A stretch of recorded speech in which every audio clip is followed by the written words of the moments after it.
रामकृष्ण हरी. जय Bodhraj. गुरुवर्या doctor Jaywant Maharaj Bodhle यांची नवनवीन चिंतने ऐकण्याकरिता बोधवाणी या यूट्यूब चॅनलला सबस्क्राईब करा. तसेच बेल नोटिफिकेशन म्हणजेच घंटीचे बटन दाबा व आपल्या प्रतिक्रिया कमेंट बॉक्समध्ये द्यायला विसरू नका. धन्यवाद. मानको बोधराज, मानको बोधराज, मानको बोधराज, मानको बोधराज, मानको बोधराज, मानको बोधराज. मंगलम भगवान विष्णु, मंगलम गरुडध्वजः, मंगलम पुंडरीकाक्षो, मंगलायतनो हरिः. जेने पंढरी सारिखाचे आपुला धामनगाव केला, वैकुंठाधिपती श्री विठ्ठल सखा सोयरा जोडीला. जो का भक्त विरक्त भूतळवटी, विख्यात हा बोधला, त्या श्री संत सद्गुरू मानकोजी चरणी साष्टांग मी घातला. श्री संत मानकोजी महाराजांच्या चरित्राचं चिंतन करीत असताना आत्तापर्यंत महाराजांच्या जन्मापासून महाराजांचा विवाह, लखमोजी महाराजांचा विवाह, त्याचबरोबर ममताई आईसाहेबांचा स्वभाव, मानकोजी महाराजांच्या या परंपरेमध्ये बोधले हे आडनाव कशा पद्धतीने आलं, आणि सर्वात महत्त्वाचं म्हणजे ही देवलोटी वारी म्हणजे नेमकं काय, याचा विचार आत्तापर्यंतच्या प्रवचनातून आपण करून आलो. मानकोजी महाराज यांच्या परंपरेला मिळालेली ही वारी म्हणजे ही वैशाखीची वारी आहे. हे महाराजांनी वर्षाकाठी पंढरपूरला यायचं, ते वैशाखीला यायचं. आगा पंढरीनाथा तू अमुचे माहेर, पाहे निरंतर वाट तुझी, तुझी भेटीचे अर्थ माझ्या चित्ती, रखुमाईचा पती पांडुरंगा, तूच अमुचे वित्त, तूच अमुचे गोती, तू सर्व संपत्ती जोडी माझी, बोधला म्हणे तुझं विन, आन नेणे काही, प्रीती तुझे पायी बैसो माझी, तुझी भेटीचे अर्थ माझ्या चित्ती, रखुमाईचा पती पांडुरंगा. हा एक महाराजांचा पांडुरंगाच्या भेटीच्या संबंधाने असलेला अभंग फार प्रसिद्ध आहे. आणि त्याच्यातून भगवंताच्या भेटीची असणारी तीव्रता, तळमळ आपल्या लक्षात येते. मानकोजी महाराजांच्या या संपूर्ण चरित्र कथांचा विचार करत असताना धामणगावामध्ये आलेल्या अनेक भाविकांना महाराजांचे अनुभव येत होते, महाराजांचा कृपाप्रसाद मिळत होता. परंतु महाराज धामणगावून पंढरपूरला जात असताना रस्त्यामध्ये सुद्धा अनेकांना महाराजांच्या या पद्धतीची अनुभूती प्रत्येकाला येत होती. आमच्याकडे एक प्रसिद्ध कथा अशी सांगितली जाते की धामणगावून ही दिंडी ज्या मार्गाने निघते त्याच्यामध्ये मोहोळ तालुक्यामध्ये खंडाळी पापरी नावाचे एक गाव आहे. तर त्या पापरीतून सुद्धा ही दिंडी येते, आणि येत असताना म्हणजे त्याच्यामध्ये असं सांगितलं जातं, चालता भजनी निर्भरी आली खंडाळी पापरी, संतू पवार तेथे वास करी सहपरिवारी बहुदिन. त्या पापरीमध्ये एक संतू पवार नावाचा एक शेतकरी राहत होता, आणि त्याच्या बायकोचं नाव गंगूबाई. तो संतू पवार रोज सकाळी उठायचा आणि शेतामध्ये कामाला जायचा. त्याची बायको पाठीमागून भाकरी घेऊन यायची. हे नित्याचं चाललेलं होतं. नेमकं मानकोजी महाराजांची दिंडी रामकृष्ण हरी भजन करत करत करत करत पंढरपूरला निघालेली होती, आणि जात असताना त्याच गावातून हा प्रवास सुरू झालेला.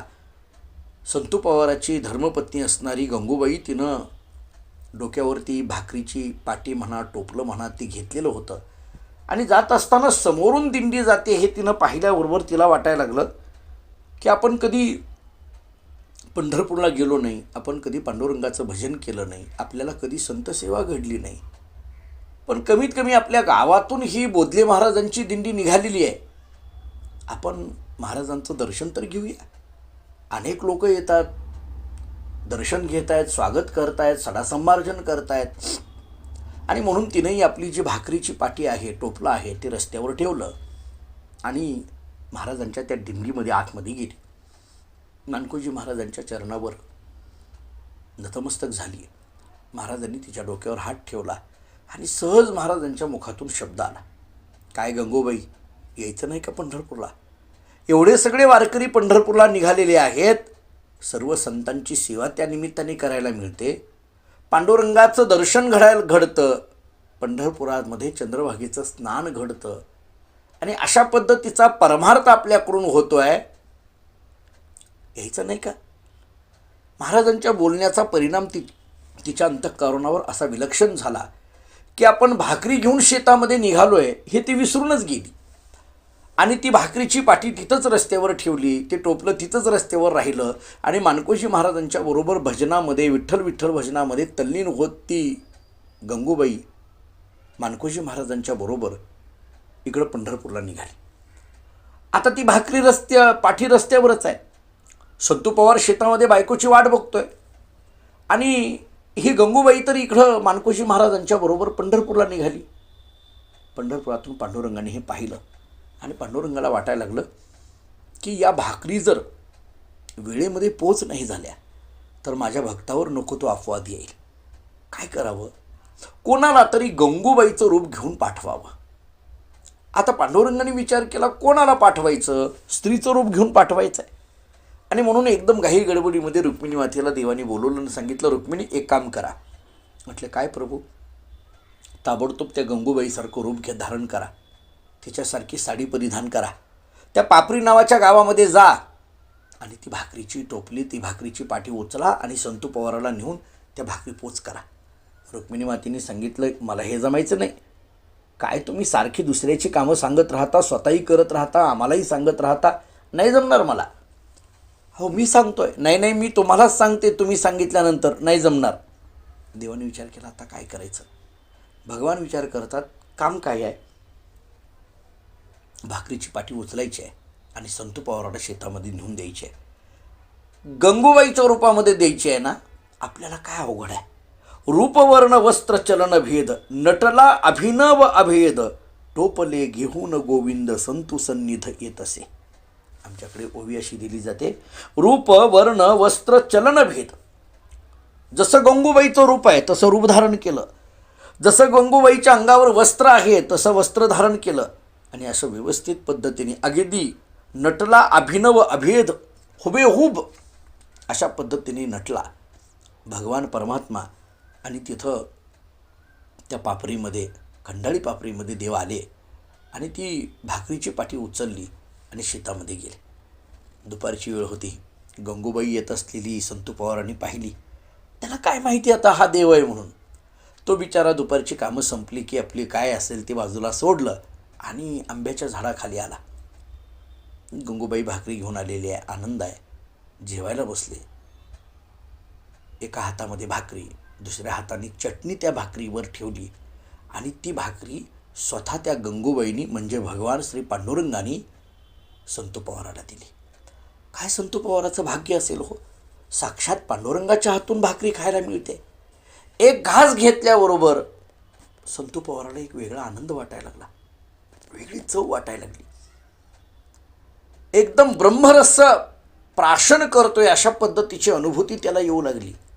आणि सहजच त्यांनी लटक्या पद्धतीने विचारलं, काय ग गंगू, नेहमीपेक्षा आज भाकरी जरा चवदार वाटते, मला फारच खावीशी वाटते. गंगूबाईंनी सांगितलं, ठीक आहे घ्या. आम्ही नेहमी गमतीने सांगत राहतो, अहो नेहमीपेक्षा 2 भाकरी जास्तच जेवला त्या दिवशी.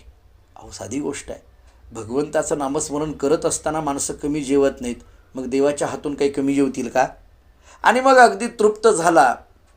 दुपारची कामं सुरू झाली, सायंकाळ झाली. भगवान पांडुरंग परमात्मा विचार करायला लागले, गंगूबाई गेली खरं पंढरपूरकडे, पण ती पंढरपुराकडेच गेली की काय कुणास ठाऊक. यायला पाहिजे नाही तर माघारी. अहो एखाद्या दिंडीमध्ये जायचं म्हणजे शिवापर्यंत जावं, मग माघारी यावं ना. तिला आठवण कशी काही येत नाही आणखीन.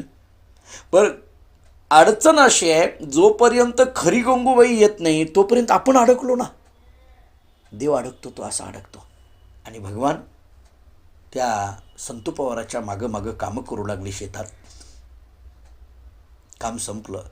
संतू पवार संध्याकाळी घरी येतात, देवही त्यांच्याबरोबर घरी येत आहेत. आता घरी आल्यानंतर गप्प बसायचं आहे का? गंगूबाई म्हणून आहे ना, घरातली सगळी कामं करायची. झाडून काढण्यापासून सारवण करण्यापासून सर्व कामं भगवंतांनी करायला सुरुवात केली. चुलीपुढची कामं करायची, रोज स्वयंपाक बनवायचा, त्या संतू पवाराला जीव घालायचं, घरामधल्या सगळ्या मंडळींना जीव घालायचं. अहो ते 1 नाही 2 नाही 4-5 दिवस हे सगळं चाललेलं होतं. आणि ही खरी गंगूबाई माणकोजी महाराजांच्या बरोबर पंढरपूरला आली. चंद्रभागेचं स्नान केलं, प्रदक्षिणा केली, दर्शन घेतलं आणि परतीच्या प्रवासाला लागल्यानंतर तिच्या लक्षात आलं की आपली भाकरीची पाटी टोपलं रस्त्यावरच आहे. रडायला लागली. मानकोजी महाराजांनी विचारलं, काय झालं गंगूबाई? सगळा वृत्तांत सांगितला. महाराज, अशा पद्धतीने मी भाकरी घेऊन जात असताना माझ्या लक्षात नाही, मी तुमच्या या भजनामध्ये, संत सेवेमध्ये इकडं निघून आली. काय बोललं जात असेल माझ्याबद्दल, नको नको दे पद्धतीची दूषणं मला दिली जात असतील. रडायला लागली. मानकोजी महाराजांनी सांगितलं, रडू नको, मी येतो तुझ्याबरोबर तुझ्या गावामध्ये. मी तुझ्या पतीची, संतू पवाराची माफी मागतो, त्याला मी विनंती करतो, त्याला सांगतो मी हे काय आहे ते नेमकं घडलेलं. पुन्हा प्रवास सुरू झाला आणि मग माघारी त्या खंडाळी पापडीमध्ये देव जेव्हा येतात, संतू मानकोजी महाराजांची दिंडी जेव्हा त्या खंडाळी पापडीला माघारी येते, बरोबर गंगूबाई आहे. आणि मग आल्यानंतर संतू पवाराच्या घराजवळ जातात आणि मोठ्याने हाक मारतात, संतू पवार आहेत का? आतमध्ये असलेला संतू पवार बाहेर येतो. प्रत्यक्ष मानकोजी महाराज दिसत आहेत. दोन्ही हात जोडलेने विचारलं, महाराज तुम्ही कशी काय आलात? मला बोलवायचं, मी आलो असतो, तुम्ही इथं कसं काय आलात? तर मानकोजी महाराजांनी सांगितलं, काही नाही, तुझी बायको गंगूबाई आमच्या सर्व संतांच्या सेवेमध्ये, भगवंताच्या नामस्मरणामध्ये पंढरपूरला वारीला आलेली होती.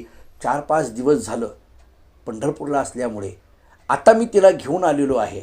मनामध्ये काही वाईट विकल्प आणू नका. संतू पवार हसायला लागला आणि तो म्हणायला लागला, अहो महाराज, माझी बायको कुठं गेली कुठून आली काय बोलता? कोठे गेली ना कोठून आली, घरीच होती संचली.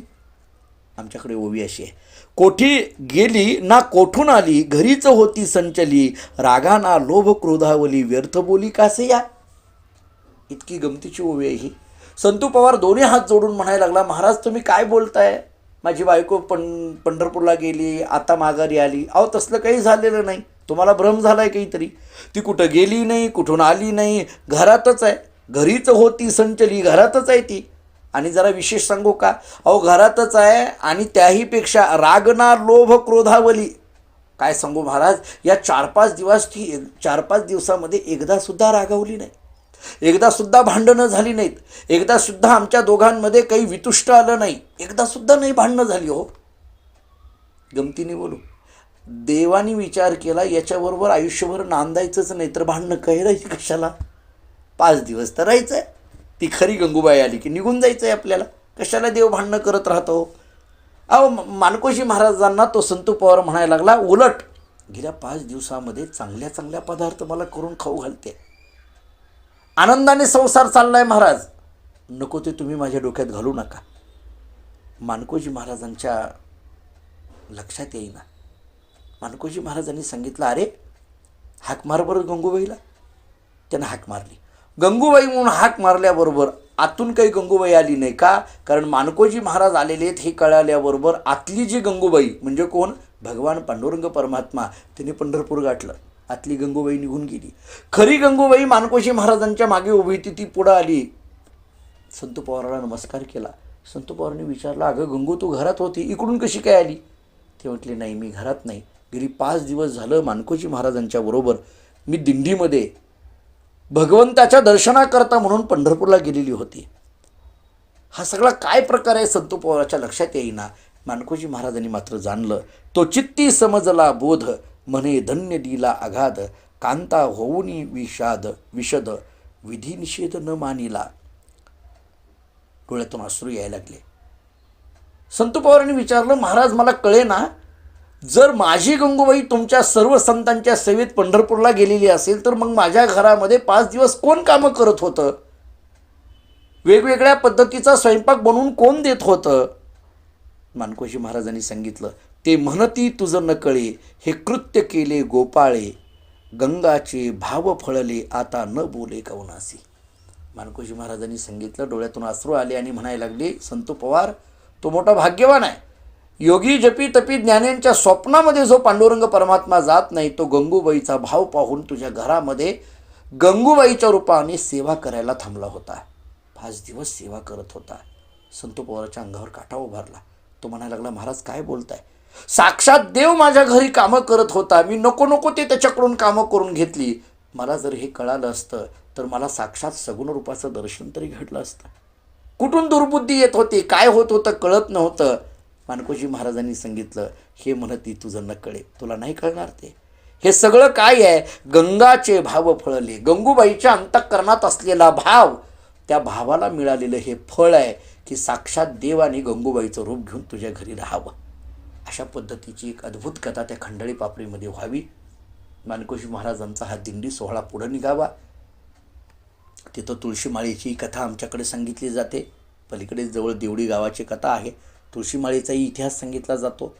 आजही तिथं तुळशी आपल्याला पाहायला मिळतात.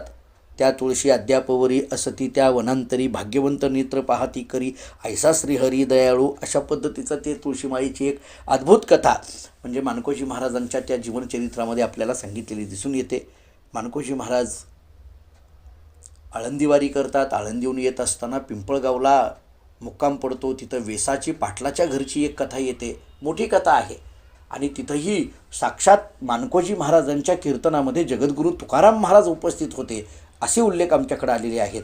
त्यामुळे अशा पद्धतीने मानकोजी महाराजांचा हा चरित्रकथा विचार एक अद्भुत पद्धतीने सुरू आहे. गंगूबाईच्या रूपामध्ये देवानी यावं ही गंगूबाईच्या अंतःकरणातली भावना काय. तुळशीच्या त्या माळेवर, देवडीच्या माळेवर अतिशय माळ खडकाळ असणारा माळ, आजही तिथं तुळशी 300 वर्ष झालं तरी सगळीकडे दुष्काळ असला, माळरान असलं सगळीकडे, तरीसुद्धा तिथं तुळशीवन मात्र आजही तिथं फुललेलं दिसून येतं आहे. ह्या सगळा एक अद्भुत चमत्कार म्हणा, अद्भुत कृपाप्रसाद म्हणा. आणि अशा पद्धतीने मानकोजी महाराजांचा हा सगळा प्रपंच आणि परमार्थातून सुरू झालेला भक्तिमार्ग अखंड सुरू आहे. पुढं ज्या पद्धतीने मागे लखमोजी महाराजांचा विवाह हा मानसिंगराव भोसले यांची कन्या गुणवंतीबाईबरोबर संपन्न झाला, ही कथा आपण ऐकली. तसं मानकोजी महाराजांचे द्वितीय सुपुत्र असणारे धर्मदास महाराज, ज्यांना यमाजी महाराज आमच्याकडे म्हटलं जातं, तर यमाजी महाराजांचा विवाह हा सावरगावचे बाबाजी फंड त्यांची मुलगी भागीरथी यांच्याबरोबर संपन्न झाला. बोधपुत्र सगुण धर्मदास, फंड कन्या भागीरथीस, वधूवरे नेमिली सुरस आनंद जनास वाटला, अशी आमच्याकडे ओवी आलेली आहे. त्यामुळे मानकोजी महाराजांचा विवाह, मानकोजी महाराजांचे द्वितीय सुपुत्र असणारे यमाजी महाराजांचा विवाह हा भागीरथीबरोबर होतो. भागीरथीचं एक चरित्र, अद्भुत चरित्र आहे, पुढं येईलच आपल्याला ते चरित्र. आणि मग भागीरथीबरोबरचा हा असणारा यमाजी महाराजांचा संसारही आनंदाने सुरू आहे. 2 पुत्रांचे विवाह आणि दोन्ही पुत्रांचे आनंदाने चालू असलेले संसार, ममताईसुद्धा पाहून त्या संसाराकडे तिलाही आनंद वाटतोय. मुलांचा संसार चांगला चालणं याच्यातच आईवडिलांना धन्यता असते. त्यामुळे प्रपंचाच्या दृष्टीने सुद्धा एक सुखी संपन्न जीवन आम्ही जगतोय अशी भावना मानकोजी महाराज आणि ममताईच्या अंतःकरणामध्ये आहे. प्रत्येक एकादशीला महाराजांनी धामणगावामध्ये कीर्तन करावं. एकादशी आलं की कीर्तनाचा रंग, कीर्तनाचा आनंद सुरू व्हावा. एका एकादशीला धामणगावच्या जवळच असणारं राळेरास गाव आणि तिथून काही मंडळी रात्रीच्या वेळेला कीर्तनाला निघाली. आणि कीर्तनाला येत असताना त्या पांदीचा रस्ता, मधला रस्ता आहे, पांदीचा म्हणतात त्याला रस्ता, आणि त्या गावातला एक रखमाजी पाटील नावाचा मनुष्य कीर्तनाला आग्रह करून या सगळ्या मंडळींच्या बरोबर निघाला. रस्त्यामध्ये त्याला साप चावला, तो जागेवरच मेला. बाकीच्या लोकांनी विचार केला आता काय करायचं. त्याच्यातले 2-3 ज्येष्ठ होते, ते म्हटले एक काम करा, हे रखमाजी पाटलांचं प्रेत असंच उचला, मानकोजी महाराजांच्या कीर्तनात घेऊन चला, तिथं मध्ये बसवा, काय जर झालं तर महाराजावर ढकलून देऊ म्हटले. काय करायचं आहे आपल्याला. अशी काही विचित्र माणसं त्या काळापासून आजपर्यंत आहेतच की हो. त्या रखमाजी पाटलाला घेऊन आले, मानकोजी महाराजांच्या कीर्तनात बसवलं. आता ते महाराजांचं कीर्तन अतिशय आनंदाने सुरू झालं. मोठमोठ्याने जयघोष चालू होता. लागोनिया पाया विनवितो तुम्हा, करे टाळी बोला मुखी नाम, असा हा नामघोष सुरू होता. आणि एकदम 2-3 उभा राहिली म्हणायला लागले, महाराज हा काही रखमाजी पाटील देवाचं नाव घेत नाही बघा. आता तो मेलेला कसा घेईल हो. महाराजांनी सांगितलं हलवा, झोप लागली असेल. नाही म्हटले, हालत नाही, चालत नाही, बोलत नाही, बघत नाही, काहीच करत नाही आहे. काय झालं आहे कोणास ठाऊक. चालू कीर्तनामध्ये मानकोजी महाराज त्याच्या जवळ येतात. बोधलीलांबरीमध्ये आलेली ओवी फार छान आहे. स्वतः बोध तेथे येऊन, प्रेत हनुवटी हात लावून, म्हणेगा करी विठ्ठल भजन, का अचेतन झालासी.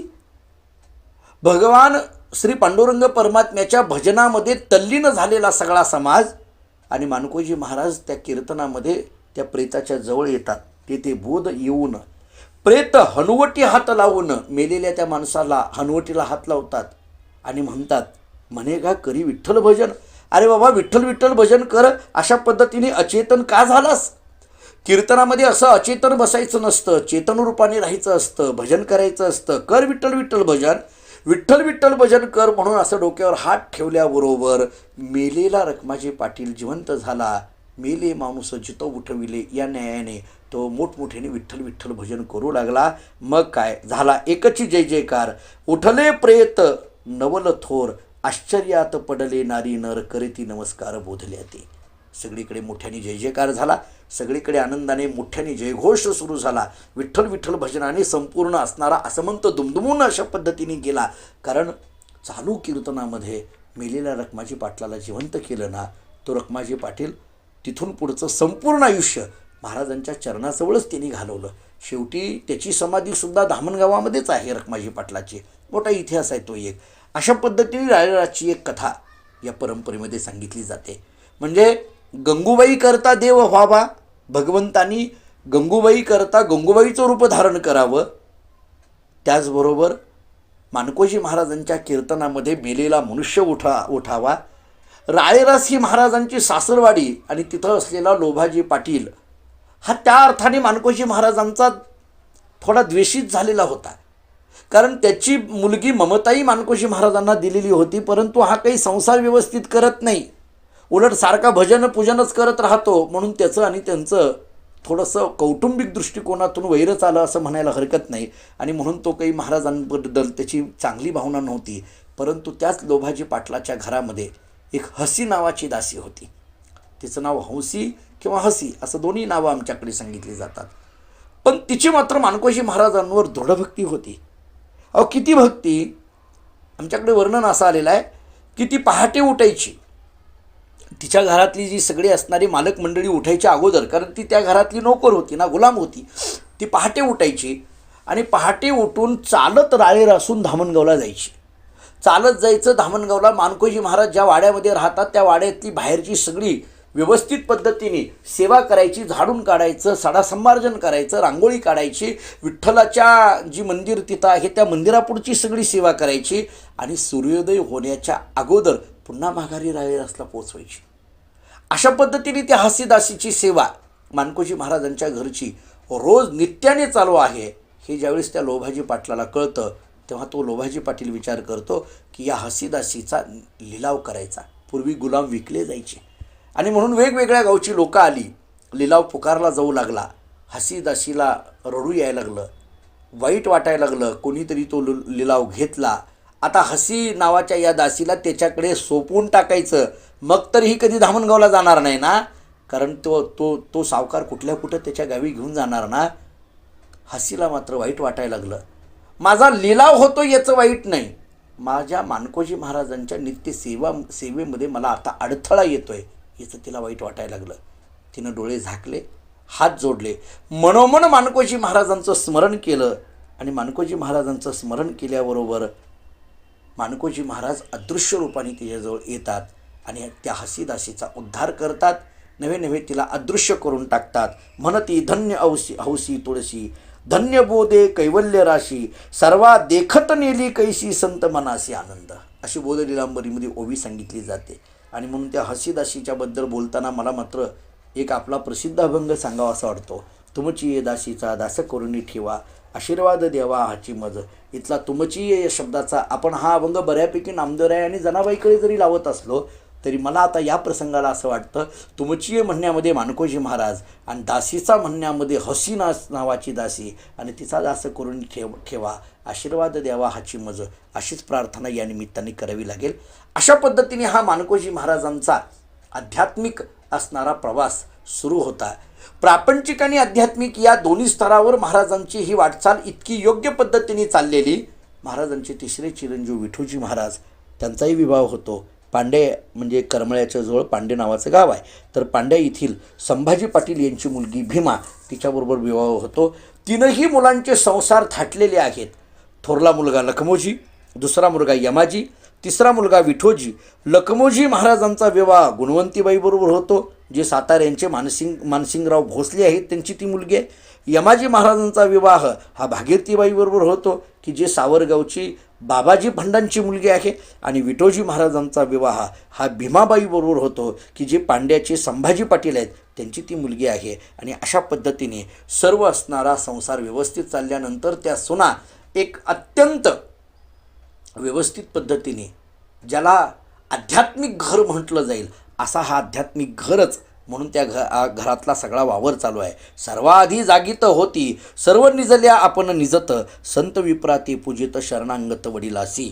त्यामुळे संत विप्राते पूजित असा हा मुलांचा संसार चाललेला आहे.